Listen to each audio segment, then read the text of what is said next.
भारत माता की जय। जय हिंद। आप सभी व्यूअर्स को स्वागत रणभूमि के इस the forum of intellectual discussion में। मैं दिव्यांशु पांडे आप सभी का हार्दिक स्वागत करता हूं। आज हम बात करेंगे इजराइल के द्वारा जारी किए गए दूसरे ग्राउंड ऑपरेशन अटैक की, जिसको इजराइल के द्वारा अब हमास में काफी तेजी से लाया जाएगा। हम सभी जानते हैं कि 7 अक्टूबर से ही इजराइल और हमास के बीच में युद्ध छिड़ा हुआ है और ये युद्ध काफी भीषण रूप ले भी रहा है। और अभी इजराइल के प्राइम मिनिस्टर, जिनका नाम बेंजामिन नेतन्याहू है, इनके द्वारा घोषणा कर दी गई है कि इजराइल अब काफी मोर रूडली रहेगा हमास के आतंकवादियों के खिलाफ और इसको लेकर इजरायली डिफेंस फोर्सेस एक ग्राउंड ऑपरेशन अपने सेकंड फेज के द्वारा आपके लॉन्च करेंगे। तो हम सभी जानते हैं कि इजरायली मिलिट्री काफी पावरफुल है और अब ये अपने टैंक के द्वारा इजराइल जो है हमास के टेरिटरी में एंटर होगा। अभी तक ये कयास लगाए जा रहे थे कि जितने भी अटैक्स आपके इजराइल के द्वारा किए जा रहे हैं वो मेनली एयर अटैक ही होंगे, ना कि आपके ग्राउंड टेरिटरी से इजरायली डिफेंस फोर्सेस एंटर होंगे। लेकिन इन सब कयासों को रोकते हुए इजरायली डिफेंस मिनिस्टर के द्वारा और इजरायली प्राइम मिनिस्टर के द्वारा तेल अवीव में एक कॉन्फ्रेंस की गई और इनके द्वारा कहा गया कि ये युद्ध की अभी शुरुआत है और अब हम अपने सेकंड फेज में पहुंचे हुए हैं। साथ ही साथ इजराइल के प्राइम मिनिस्टर ने यह भी कहा कि फिलिस्तीन के ऐसे लोग जो कि गाजा पट्टी में हैं, तो हमने उनको पहले से अल्टीमेटम दे रखा है कि वो एक सेफर ग्राउंड की तरफ जाएं, या फिर वो रफा बॉर्डर की तरफ जा सकते हैं या इजराइल के द्वारा चिन्हित किए गए ठिकानों पर जा सकते हैं, क्योंकि अब इजराइल जो है काफी रूड रहेगा। इजराइल के 1400 से ज्यादा लोग मारे गए हैं, वहीं पर 200 से अधिक लोग आपके वहां पर हॉस्टेज हमास के इजराइल आतंकवादियों के द्वारा बनाए गए हैं। अब चलिए इस मैप के जरिए हम जानते हैं कि किस प्रकार से युद्ध आपका चल रहा है, क्योंकि जानते हैं कि 2020, 21, 22, 23 से लगातार युद्धों की श्रृंखलाएं आपकी चलती जा रही हैं। ये इजराइल का नक्शा है। यहां पर आप देखोगे ब्लू पॉइंट में, तो ये आपको ये मेडिटेरियन सी मिलेगी, जहां पर अमेरिका ने अपने 2 एयरक्राफ्ट कैरियर को रखा हुआ है। ये जो रेड पॉइंट का इलाका है वो गाजा कहलाता है, गाजा सिटी और गाजा पूरा स्ट्रिप है जहां पर युद्ध हो रहा है। तो इस रेड पॉइंट को हम क्या कह रहे हैं, गाजा स्ट्रिप अंडर फिलिस्तीनियन कंट्रोल है।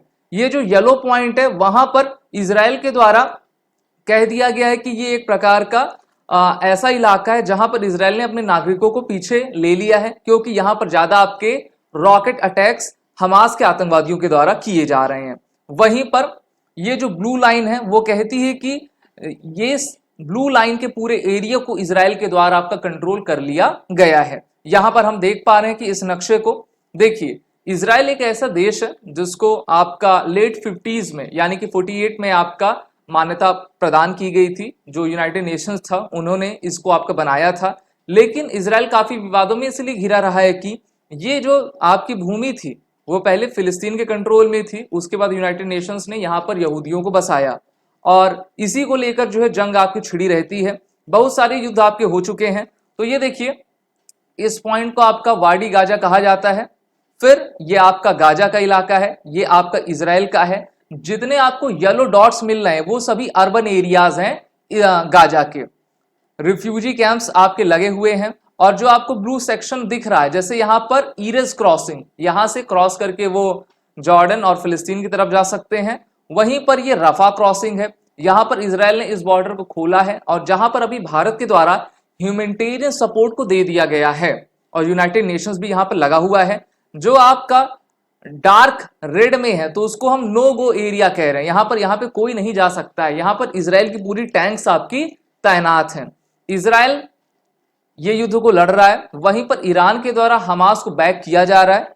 वहीं पर हमास ईरान के प्रेसिडेंट के द्वारा कहा गया है कि Israel's failed ground invasion second victory for resistance for operation Al अस्का स्टॉर्म, अर्थात ये इजराइल की हार है। हार इसलिए है क्योंकि इजराइल को सेकंड ऑपरेशन लॉन्च करना पड़ा है। तो अब देखिए इजराइल के लिए किस प्रकार से दिक्कतें हो सकती हैं। सबसे पहला तो आप ये जान लो कि जो गाजा है, जहां पर हमास के आतंकवादी हैं, उन्होंने पूरे गाजा शहर को आपका टनल्स बनाया है। जी हां, उन्होंने पूरा सुरंग बना दिया है।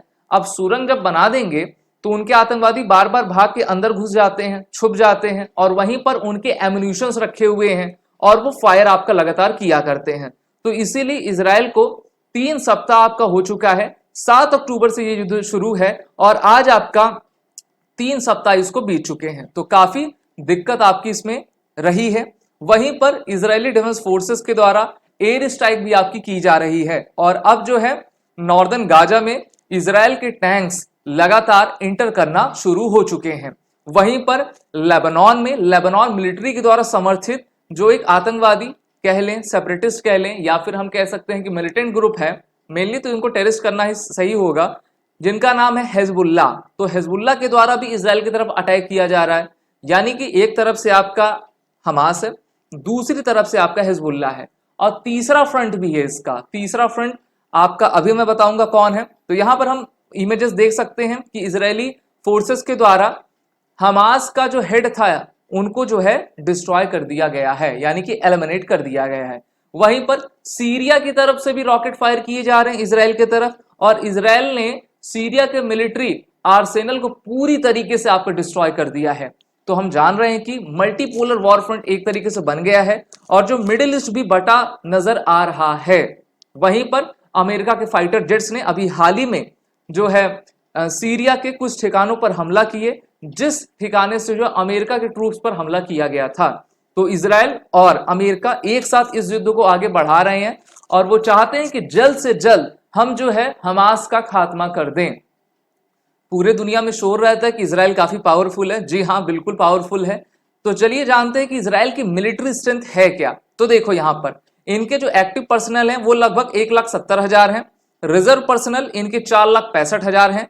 इनके पास आयरन डोम और एरो 3 नामक सबसे बेहतरीन एयर डिफेंस सिस्टम है, जो कि किसी भी रॉकेट्स को, किसी भी यूएवी को, किसी भी हेलीकॉप्टर, फाइटर जेट को नस्त नाबूद करने में आपका पूरी तरीके से सक्षम है। वहीं पर इनके पास टैंक्स की संख्या देखें तो 2200 से ज्यादा है। 503 इनके पास आर्टिलरी गन है, 530। एयर पावर में देखें 339 कॉम्बैट कैपेबल एयरक्राफ्ट हैं। इनके पास अमेरिका का 196 F-16 एयरक्राफ्ट है, 83 F-15 है, 30 इनके पास F-30 एयरक्राफ्ट हैं, 43 अपाचे हेलीकॉप्टर हैं। अपाचे हेलीकॉप्टर भारत के पास लगभग 22 के करीब है। वहीं पर इजराइल जो कि छोटा सा देश है उसके पास 43 हेलीकॉप्टर्स हैं। यानी कि इजराइल अपने डिफेंस को काफी मजबूत किए हुआ है और टोटल अगर हम हेलीकॉप्टर्स देखें 144 हेलीकॉप्टर्स हैं, 5 सबमरीन्स इनके पास, 49 पेट्रोल एंड कोस्टल कॉम्बेटेंट्स हैं। तो इस प्रकार से चाहे एयर हो, ग्राउंड हो, सभी तरीके से ये मजबूत हैं।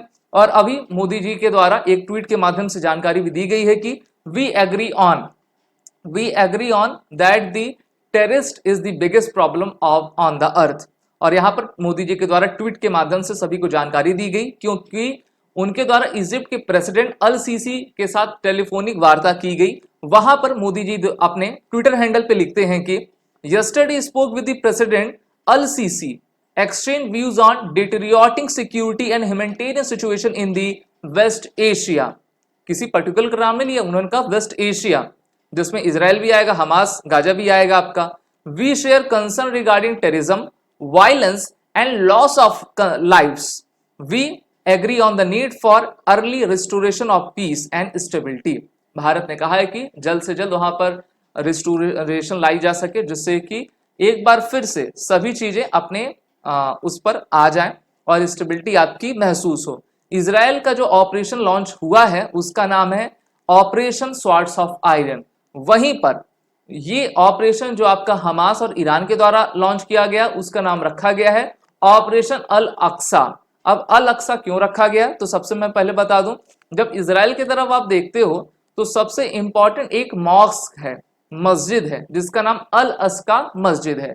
ये भी काफी इंपॉर्टेंट और काफी क्रूशियल है, क्योंकि ये ओल्ड जेरूसलम सिटी में है, जिसका एडमिनिस्ट्रेशन अभी जॉर्डन आपका देखता है। यहां पर आप देख पा रहे हो दो तरीके की इसमें एक प्रकार से कह सकते हैं कि रिलीजियस सेंटिमेंट्स के चीजें हैं। पहला तो आपका डोम ऑफ द रॉक, जो कि यहां पर ज्यूस इसको अपनी तरफ से पूजते हैं, और दूसरा है इसके सदर्न पॉइंट पर अल अक्सा मॉस्क। तो 35 एकड़ के इलाके में यह पूरा आपका फैला हुआ है और यहीं पर जो है इस पॉइंट का जो प्रभाव है वो इजराइल और फिलिस्तीनियों के लिए सबसे अधिक है, क्योंकि Al Aqsa is the third most sacred site for the Muslims who believes the prophet Muhammad travel from Mecca to Alaska, और एक रात इन्होंने यहाँ पे गुजारी, उसके बाद ये हेवन यानी कि स्वर्ग गए थे, तो इसलिए उनका इंपॉर्टेंस है।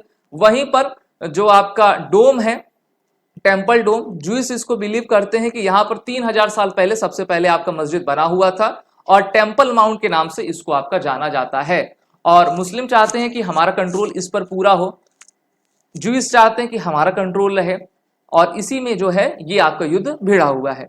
और हम अगर 1967 का वॉर देखें, जो कि सिर्फ महज 6 दिन आपका चला था, उसमें इजराइल ने पूरे मिडिल ईस्ट को धूल चखाया था और फिर इस पर कंट्रोल कर लिया था।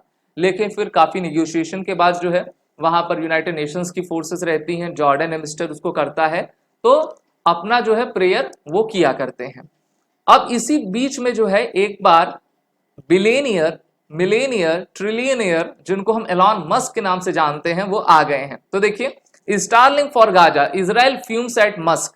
इलॉन मस्क ने कहा है कि जो कम्युनिकेशन सिस्टम है गाजा में, उसको हम फिर से रिस्टोर करेंगे, और इस पर जो है ईरान, इजराइल के द्वारा उनको वार्निंग दे दी गई है कि आप कौन होते हैं यहाँ पर कम्युनिकेशन को स्टोर करने वाले। इलॉन मस्क ने ये अपने ट्विटर हैंडल से ये जानकारी दी कि अपना कमेंट किया, no terminals from Gaza have attempted to communicate with our consideration, SpaceX will support communication links with internationally recognized aid organizations। और इस पर इजराइल काफी आपका भड़क गया है।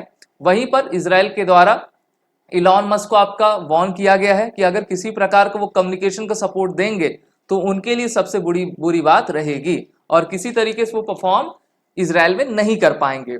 तो इजरायली के जो इंफॉर्मेशन मिनिस्टर हैं उनके द्वारा कहा गया कि Israel will use all means as its disposal to fight this, Hamas will use it for terrorist activities, यानी कि जो कम्युनिकेशन चीजें हैं उसका हमास अपने रूप में आतंकवाद को फैलाने के लिए कार्य करेगा। There is no doubt about it, we know it and Musk knows it, Hamas is ISIS.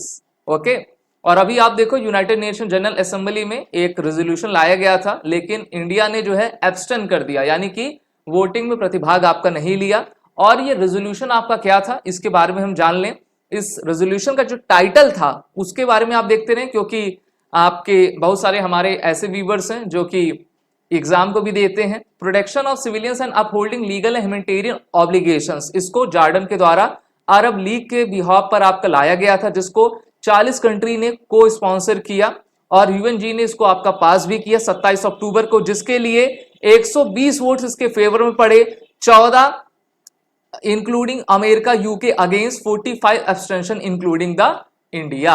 India ने कहा कि इसमें तो किसी भी प्रकार का टेररिस्ट का नाम लिया नहीं गया है, तो हम तो इस आपके वोटिंग में शामिल नहीं होंगे। ओके, तो यहां पर हमने देखा कि किस प्रकार से युद्ध आपका चल रहा है। सेकंड ग्राउंड ऑपरेशन को लॉन्च कर दिया गया है। आगे की जो खबरें रहेंगी हम जरूर आपको बताएंगे। तब तक के लिए आप इस रणभूमि यूट्यूब चैनल को सब्सक्राइब कर लें, इस सेशन को लाइक, कमेंट और शेयर करते जाएं। जय Hind and best of luck.